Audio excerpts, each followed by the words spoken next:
Another morning, another coffee shop. You open your laptop, log into your Stripe dashboard, and there it is, $2,000 in monthly recurring revenue. It's a modest milestone, but for most people trying to build software, it's the dream.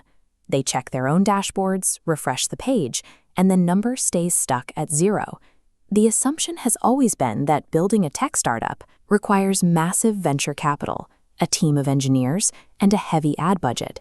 But one solo developer bypassed that entire system. They proved that the massive financial overhead once required to launch software is no longer a requirement for success. The developer behind this is Reddit user GuidonSelect7706. They are the sole architect, coder, and marketer of a micro SaaS that helps freelancers and businesses find new clients. Over an 8-month period, they operated with 0 outside funding and no team to share the daily workload, and absolutely no money spent on advertising. To understand how to build a profitable tool from scratch today, you have to look past the final number and look at the exact ad-free timeline they used to get there. Most founders start with a great idea and hope the market likes it. This founder did the opposite, looking for where the money was already flowing. Filter software products by verifiable revenue to find what's already selling. Next, select a niche matching your expertise.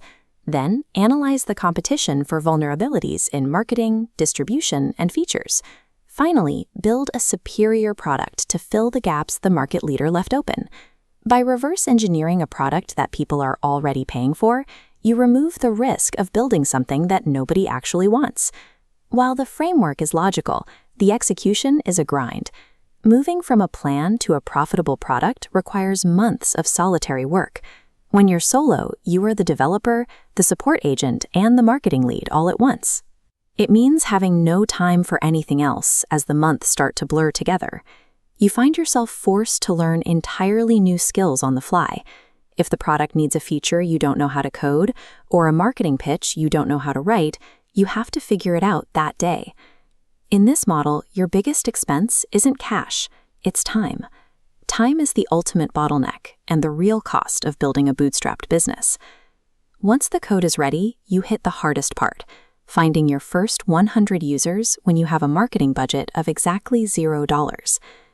This founder used a strategy called building in public. They didn't hide their work. They shared their progress, their failures, and their milestones openly on Reddit and X. They didn't just post links. They embedded themselves in communities, answering questions and solving specific problems for potential leads to show the value of their tool in real time. That community-first approach builds a level of trust that a paid ad can't replicate. It converts skeptical readers into paying customers because they've seen the founder's work firsthand.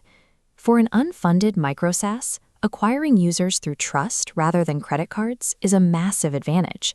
It means every new subscriber is pure growth, rather than just paying off an ad bill. 8 months later, that consistent effort translates into $2,000 in monthly recurring revenue. This revenue acts as operational leverage. It's fuel that can be reinvested directly into making the software better. By doubling down on organic marketing loops, the founder can scale without ever needing outside capital. It shows that the software industry has opened up.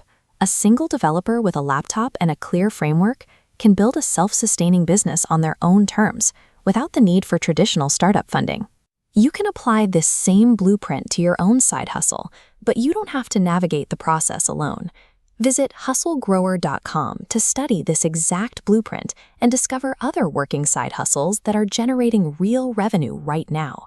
Subscribe to the channel to get more breakdowns of successful microventures and the strategies they use to scale. Before you head over to the site, leave a comment. If you were going to launch a solo micro SaaS today, which niche would you choose to build in?